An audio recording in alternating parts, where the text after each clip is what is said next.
Hey, everybody, please make sure to go ahead and rate, review, and subscribe. Thanks. 55. Let's get to another new film. I'm just trying to cover a lot of ground because we've missed a lot of new films recently. Let's get to Argylle, which is now on, maybe still in theaters, I don't know, but it is on digital demand for purchase and rent. It's directed by Matthew Vaughn, stars Henry Cavill, Bryce Dallas Howard, Sam Rockwell, Bryan Cranston, Daniel Singh, Dua Lipa, Ariana DeBose, Richard E. Grant, John Cena, and a few others. And the synopsis is a reclusive author who writes espionage novels about a secret agent and a global spy syndicate realizes that the plot of the new book she's writing starts to mirror real-world events in real time. So I am not a huge Matthew Vaughn fan. I think he is an auteur. Doesn't always mean he hits home runs, but I think I will always still watch his movies just to see, because he does have a unique style, for better and for worse at times. And so while I wasn't dying to see this movie, I was like, all right, cool. It's sort of a somewhat original spy movie, maybe a franchise. I don't know. I was like, cool, good cast. I'm in. And I did, at least on Letterboxd, I heard it was like horrible. It was trashed across the board. Like, I was a little worried going into it and didn't really know what to expect because I didn't know anything about the story other than it was a spy action movie comedy.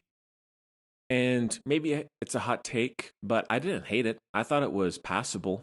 I was entertained for most of the movie. I think it is, for better and for worse again, there are some things that are so weird and out there and ambitious that it was in some ways memorable and enjoyable because of that. But at the same time, it's one of those spy movies that have too many twists to them. Like, I'm all up for good twists, keep you on your toes, but you have to walk that fine line of, all right, when are there too many twists to where the story's becoming convoluted, confusing, too overly complicated, and whatever else. And this, sadly, is a great example of someone going too far, whether it's writing or directing, with the amount of twists in the plot. Because I actually enjoyed the first half or so where Bryce Dallas Howard is just following Sam Rockwell's character on this wild ride. She's like, hey, I'm not an action star, I'm not a spy, like, and she's having to watch him basically beat up all these different henchmen and all that and go on this wild journey. So I was enjoying that and I thought it was interesting. But I think that once the big twists are revealed, it becomes way too convoluted, and it felt like every 5 minutes there's a new twist to where I was losing track of, all right, what's people's motivation? Who knows who from way back when? What are they trying to achieve? Like, it really messed with my head. I was like, all right, I'm completely lost at times.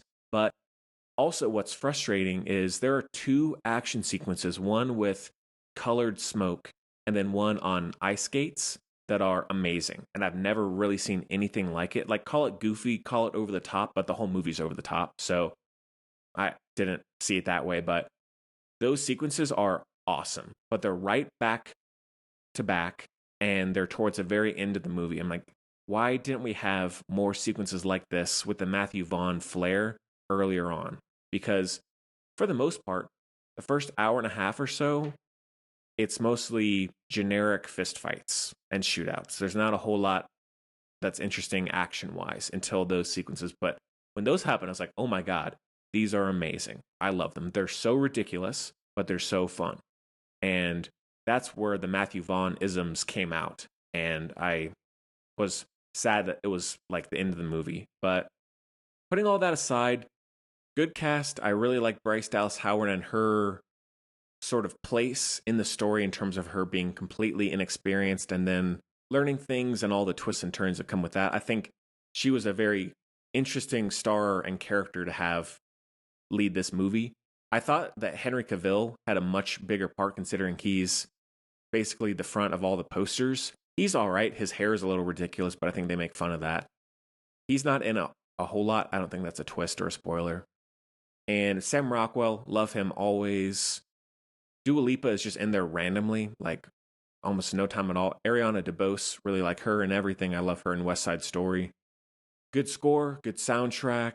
It looks pretty good. I think some of the effects are little iffy, but I think with all of Matthew Vaughn films, maybe I'm in the minority here. I feel like all of his effects look a little goofy, even when there's a big budget. Maybe that's intentional, maybe I don't know, but I tend to find all of his effects look the same. So, like in Kingsman and some other things, I don't really see a huge difference. Maybe I'm nuts, but I think the ending sequence on the ship, the final few fights and all that, I really enjoyed that part. And so the last 20 minutes, I was really engaged. But nevertheless, even in those sequences, there was twist after twist after twist after twist to where I was like getting mad. I was like, all right, I don't need this many twists to think of it as clever or charming or stay engaged. So I think it does go way too far, but it sometimes it nails that and other times it doesn't. So I appreciate the ambitious nature of it and it trying to do something different, but sadly it does not hit enough points to make this movie amazing. Maybe it'll grow on me over time. Maybe on rewatches I'll piece more things together and it'll go up. I don't really understand the extreme hate. Like of all the things that come out now, I didn't think it was that bad. I really don't. It was entertaining. It was very stylish and had a good tone and all that. So I don't really get that. Maybe people just wanted to trash it. But if they wanted to do another one, I'd be up for it. Even if it's not amazing, I'd watch another one because it was somewhat refreshing compared to not just seeing another Mission Impossible, another James Bond, another Bourne or whatever. Like, hey, start a new franchise, see what happens, you know? Even if the first one is a bit middle of the road. But it was still enjoyable. It was too long, though. Too long, much too long. But a solid movie. So that one is a heavy 3 out of 5.